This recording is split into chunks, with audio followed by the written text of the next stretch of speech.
inimaginable, por más que intentaron, no pudieron ni con el 2 contra 1. El senador morenista César Cravioto les termina dando una cátedra, un baile contundente al mismísimo Mancera y sobre todo también a Cepeda. Increíble, pero es cierto, ya por querer defender lo indefendible como el Poder Judicial, pues literalmente no les queda otra cosa.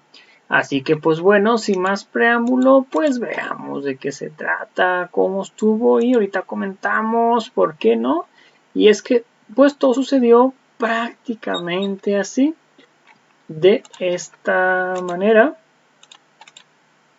Sin duda, el paro judicial, y ya fuera de cualquier tipo de broma, sí es un asunto complicado. Desde la mañana tuvimos un enlace con Guadalajara, en donde afuera de los tribunales muchos abogados están desconcertados de cómo seguir con sus procesos. ¿Qué es lo que va a pasar? ¿Qué es lo que opinas, César? Bueno, yo creo que en el fondo no tiene razón de ser porque en toda la reforma al Poder Judicial no hay afectación a los trabajadores del propio Poder Judicial. Hay sus propias consideraciones, tienen sus propios derechos, pero nos parece que en el fondo del asunto no tienen razón de ser. Damián. A ver, a mí me parece una medida extrema para un caso extremo. O sea, creo que hay que entender la situación que están viviendo los trabajadores, jueces y magistrados del Poder Judicial, todo el Poder Judicial. En la opinión de ellos, que yo comparto, se está atentando completamente contra el Poder Judicial, se le está haciendo un daño a todo el sistema de justicia del país, se está atentando contra sus derechos, contra toda una historia de profesionalización que tienen. Hay que entender que para ser juez en México, el día de hoy, no se llega de la nada como se plantea en la reforma y sin ningún tipo de experiencia se convierte en juez. Hay una carrera. Yo venía escuchando ahorita un ministro que hablaba de que la juez más joven tenía 13 años de experiencia en el Poder Judicial. Es la juez que menos experiencia tiene a nivel federal, que tiene ese cargo. Entonces, claro que se está afectando porque hay un escalafón, un servicio profesional de carrera, en donde entran, pues no entran de jueces, entran de actuarios, secretarios proyectistas, secretarios de acuerdos, jueces, magistrados y demás. Mucho que mejorar en el Poder Judicial, muchísimo, muchísimo. Claro que ha habido conflictos de intereses, claro que hay casos de corrupción, como en cualquier institución que hay que combatir, pero eso es lo que deberíamos de atender, justicia más pronta, más ágil, más barata, más accesible. Esta reforma no, lo que busca es invadir al Poder Judicial con perfiles controlados por quien tiene el poder, que en este caso es Morena, mañana quién sabe quién sea, y los jueces, magistrados y los trabajadores sienten que eso afecta al Poder Judicial y se están defendiendo una medida extrema que no es común ver. O sea, en el Poder Judicial no es común, como en otros lados sí, y en muchos casos alentados, por cierto, por quien hoy está gobernando, no hay que decirlo así, en la historia, y es derecho de trabajadores hacerlo, pero el Poder Judicial no. ¿Qué han hecho? Se van a paro, trabajadores, se suman jueces y magistrados con toda la polémica que puede generar, pero no es cierto que estén dejando desamparados a los mexicanos. Hay un acuerdo del Consejo de la Judicatura que establece que asuntos de urgencia son atendidos y de hecho están ahí imágenes de cómo están entrando a atender audiencias urgentes. Creo que lo están haciendo con bastante responsabilidad. Entonces, pues, ¿qué esperan? ¿Se dejan atropellar por un camión que está queriendo acabar con la justicia o salen y luchan por lo que consideran sus derechos? Yo creo que están en justa razón. Miguel, ¿esto tú crees que puede cambiar la decisión de Morena de aprobar la reforma judicial?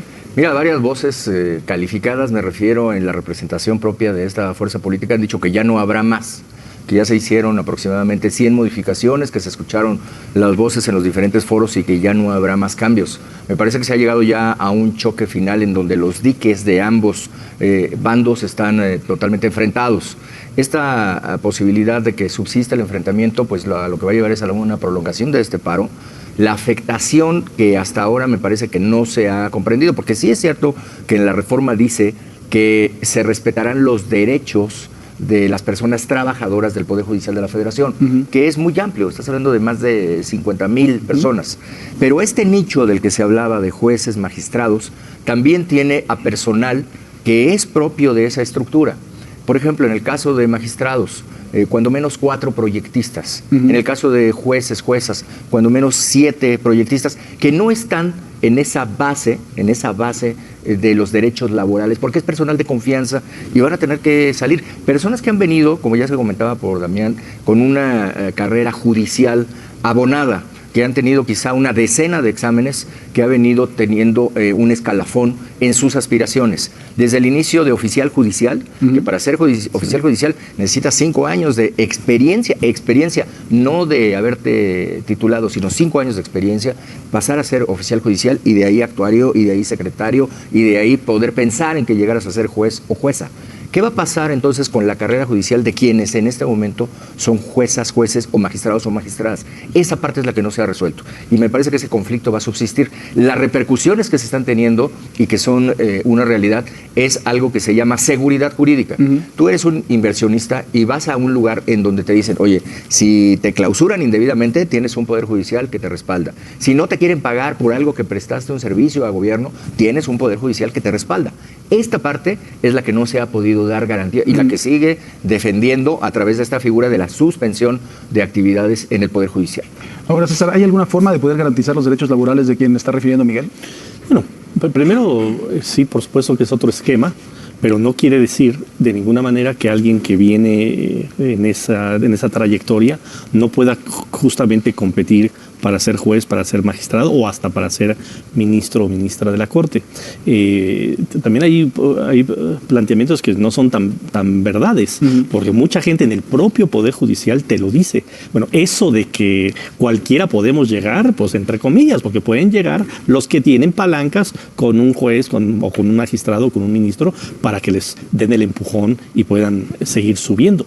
Yo creo, y también lo he hablado con varias personas del propio Poder Judicial, que les digo, yo sí tengo absoluta confianza en la gente, tengo absoluta confianza en que si la gente ve postulado a un abogado que tal vez es litigante, pero que nunca ha estado en el Poder Judicial, y ven postulado a alguien que tiene trayectoria, que puede decir, mira, yo soy proyectista, y aquí están algunos proyectos que he hecho, que no he librado a ningún violador en mis proyectos, que no he librado a ningún narcotraficante en mis proyectos, que no he elaborado a ningún delincuente de cuello blanco en mis proyectos, y yo quiero competir, y ya tengo esta experiencia dentro del Poder Judicial. Yo estoy seguro que muchos de ellos van a ser votados, porque la gente sí valora la experiencia. Claro que se valora la experiencia. Claro, si hay un proyectista que dice, bueno, en mi proyecto, pues aquí salió el que le tiró ácido a Estela Ríos, pues no, ese proyectista, imposible. O le dio un amparo a un violador, pues imposible. Pero si hay una buena trayectoria dentro de los que están en el Poder Judicial, sin lugar a dudas van a tener mucha posibilidad de ganar, mucha. Y eso es uno de los cambios que ya se aceptó en la reforma. Que ya no venga de uno de los tres poderes quienes pueden competir. Cualquiera puede decir yo quiero competir y se va a hacer una revisión de trayectorias y eso, y después ya va a salir los últimos que van a la competencia para ver quién va a ser juez, magistrado. Dame chance, es mi última oportunidad. Entonces, es que habló media hora, yo estoy echando mi argumento, ya está pidiendo la palabra, es mi última vez. Échale pues entonces que digas mentiras o cómo está la cosa. Ahora sí, ya. Con esta me despido, ya Damián anda muy desesperado. Muy desesperado. Las pleitesías quedaron en el pasado. A ver, lo que pasa es que no es cierto, pues. No es cierto que vaya a poder llegar cualquier persona. Primero, tú no vas a poder ser postulado si un poder no te postula. Punto. No es cierto que cualquier persona competente pueda hacerlo. Cualquiera ya se puede registrar. No, se puede. Parte del cambio que ya se aceptaron. Escúchame, pues hay que leerlo. Pues lo único que pusieron fue que cada poder va a ser un comité.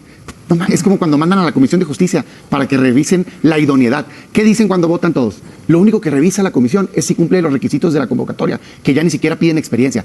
¿Eres abogado? Sí, palomita. Oye, ¿te postulaste? ¿Entregaste tu acta de nacimiento? Sí, palomita. Sale. Ya. ¿Y quién va a decidir? El Poder Legislativo. ¿Quién tiene mayoría? Morena. El Poder Ejecutivo, ¿quién lo gobierna? Morena. El Poder Judicial, hoy tiene pluralidad en la ministra, la próxima ya no. Entonces, no es cierto. Digamos nomás las cosas como son. Va a llegar a ser postulado al final solo el que tenga el beneplácito de quien tenga el poder. Hoy es Morena, se puede registrar, mañana no importa el registro. No, yo estoy hablando de quién. Sí importa, absolutamente. Al final va a ser postulado solo el que votó. Es la verdad, no estoy mintiendo ni te estoy faltando. Así es. Entonces vas a llegar y vas a ser postulado. Esa persona no va a tener experiencia. Yo leía un ejemplo. Es como si, ¿eres doctor? Sí, perfecto. No, pues vas a hacer una operación de corazón abierto. No, ¿verdad? Tienes que ser un especialista en corazón para hacer una operación de corazón abierto. O ayer leía un articulista que decía, está una persona buscando las llaves abajo de una luz, un farol, ¿no? Llega un policía, ¿te ayuda a encontrar las llaves? Sí, ¿cómo no? Oye, pues no están aquí. ¿Seguro que aquí se perdieron? Pues no, pero aquí hay más luz, güey. Por eso estoy buscando aquí. Es que no cuadra el diagnóstico del problema. Que lea otros columnistas acá el senador. Que lea otros columnistas el senador. Gerardo Esquivel, güey, que lo propuso tu presidente. Sácatelo. ¿No? O sea, es que no cuadra la medicina con el diagnóstico. ¿Hay un problema en el Poder Judicial? Sí, de jueces lentos, de no acceso a justicia. Eso arreglemos. No mandemos a politizar la justicia, porque esos jueces, esos magistrados y esos ministros le van a deber la chamba a quien tenga el poder. Hoy Morena, mañana puede ser el que sea. No. Al pueblo de México le van a deber la chamba, eso es solo va a ser candidato si Morena quiere. Y después, para reelegirse, solo va a poderse reelegir si Morena quiere. Su jefe va a ser el que está gobernando, no el pueblo de México. Yo creo que se tiene que escuchar otra vez, o tienes que escuchar lo que están diciendo los jueces, las juezas, los magistrados, las magistradas. Me parece que llegar a una cerrazón va a subsistir y va a alentar el enfrentamiento, y esto no le conviene a nadie. Sobre todo no conviene para todo lo que es la proyección del país, porque hay que ver que de fuera están observando qué es lo que está sucediendo en México, y además de que hay una afectación real de la justicia, hablando de 40,000 asuntos diarios, 40,000 asuntos, Paco. No es una cosa menor. Entonces, esta parálisis de los tribunales poco a poco va a ir repercutiendo en las afectaciones. Quizá una persona en este momento no lo pueda percibir, porque es quien está en un litigio, y sobre todo en un litigio federal. Pero tú lo acabas de decir, yo me voy a amparar. Bueno, pues ya no, Paco, te vas a tener que quedar aquí, no hay vacaciones, Lo lamentamos mucho, pero están en paro los del Poder Judicial. Esta va a ser una realidad, y es una realidad que no se puede soslayar. Yo creo que se debe dar garantía de esa independencia, y algo que no se ha modificado en la Constitución es que subsista la carrera judicial. Para poder garantizar la carrera judicial es desde el ingreso hasta la continuidad en la posibilidad de tener un escalafón verdaderamente por méritos, lo que se conoce como meritocracia. La última, que ya esta sí es la última. Ahora sí, la última. Bueno, primero agradecerte el espacio, ha sido un gusto compartir aquí la mesa con los compañeros senadores. Ha sido, la verdad es que además es un buen espacio donde todo el mundo dice, seguro les pasa a ellos también, qué bueno que les diste fuerte. Y seguramente a ellos también. Cada quien tiene sus nichos de gente que dice, qué bueno, y a él le ha ido bien también cuando dice 2, 3 cosas. Qué bueno, no, y además muy buena tu inclusión y el agradecimiento. Entonces, solamente decir, hoy cómo es que parece que hoy no pasa lo que está diciendo Damián. ¿Quién elige a los magistrados? ¿Quién elige a los ministros? Pues las fuerzas políticas, los magistrados de los estados.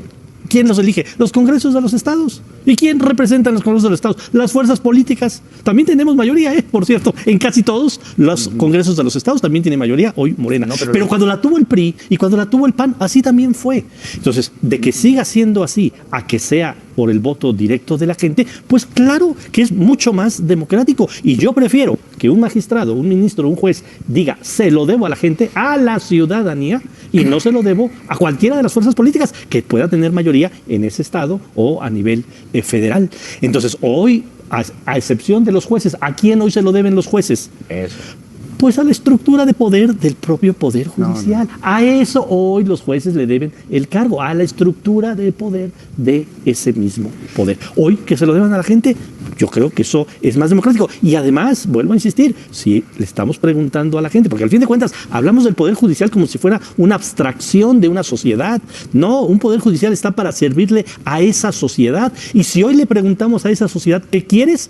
Todas las encuestas dicen, por lo menos el 70% dicen, sí queremos nosotros decidir quiénes son nuestros jueces, nuestros magistrados y nuestros ministros. Y parece que en la ecuación de la discusión sacan a la sociedad, que son los beneficiarios o los perjudicados de cualquiera de los 3 poderes de este país. Primero, no nos eligen a los jueces así, solo los ministros a nivel nacional, y está mal, lo hemos propuesto cambiar, ¿no? Y solo a los magistrados titulares de los supremos tribunales. Ni a los jueces ni a los magistrados normales los elige, como dicen las fuerzas políticas. A todos los magistrados. No. Ah, ¿no? En los estados. Los magistrados federales no. Ah, los estados, sí. Ah, pues sí, son el equivalente a los ministros de la Corte, o sea, los del Supremo. Yo lo que diría es, eso no soluciona el problema, tendríamos que mejorar ese nombramiento para que sean técnicos. No eliges a tu médico en base a quién es más popular, sino a quién es más capaz. Así necesitamos en el tema de la justicia. Dicho eso, felicidades, compañero, me da mucho gusto tu nombramiento. Muchas gracias. Creo que es un genuino representante de su movimiento y me da gusto que nombren a personas comprometidas. Felicidades. Quienes, Miguel, ya nada más para despedirlo y mandar con Quique, por favor, una despedida. Aquí se dio la primicia, aquí dijimos que iba a ser, que iba a ser en el gobierno, y además dijimos que iba a ser secretario de gobierno. Es verdad. No me quiero adelantar con otros nombramientos, vamos a dejarlo en suspenso. Si tienes uno para mí también, aviéntalo. Los cargos, que te vaya muy bien, mucho éxito. Hay que usar los cargos para sumar. Te deseo lo mejor. Por eso ya no puedo estar en el debate acá. Igualmente, César, muchas felicidades. Hoy me quito los guantes aquí. Pues muchas gracias. Vamos con Quique, si les parece bien. Seguimos, no le cambie. Vamos con Paco. Bueno, pues ahí está prácticamente cómo pues César Cravioto destroza a Mancera y a Cepeda, donde por más que intentar no pudieron. El último debate de César Cravioto, que se incorpora como secretario de Gobernación en el gobierno de Ciudad de México con Clara Brugada, donde pues prácticamente iba a tener muchísimo trabajo. César Cravioto fue una persona muy activa en los debates y sobre todo también en lo que viene siendo en la campaña con Claudia Sheinbaum. Prácticamente estuvo en todos lados junto con Gerardo Fernández Noroña, uno de los que más se movían, y él también, el señor Almaguer. Así que pues bueno, amigos, no sé ustedes qué opinan respecto de esto. Vemos cómo quedó los comentarios hasta el momento, pero sin embargo vamos a ver lo que viene siendo la encuesta hasta el momento. Recuerden que la encuesta es vía Facebook y dice pues prácticamente sí, el 100% se le da al mismísimo César Cravioto. Veamos algunos de los comentarios que también son vía Facebook. Y dice así: Isabel OEG, saludos. Jesús Ramírez, saludos. Teresa Zavala, saludos. Damián Cepeda, tú eres un chapulín convenenciero. Completamente de acuerdo. Big Pun Reyes, ya es pura frustración. Uno de los dinosaurios paneaguados están de luto. Teresa Zavala, siempre discuten y siempre dejan mal, nunca tienen la razón. Kelly Guitabar, están acabados los vendepatrias fuera el pan, completamente de acuerdo. Y pues bueno, toda la audiencia, muchas gracias por ver el video. Recuerden, si me pueden apoyar con un like en la página de Facebook, una suscripción en la de YouTube, pueden comentar y compartir este video para que muchas más personas nos vean. Sería completamente fantástico. Toda la audiencia, gracias por ver el video. Recuerden, próximo video, nuestro siguiente video. Hasta la próxima. Bye. Suscríbanse, no olviden comentar, compartir y difundir para que muchas más personas nos vean. Hasta la próxima.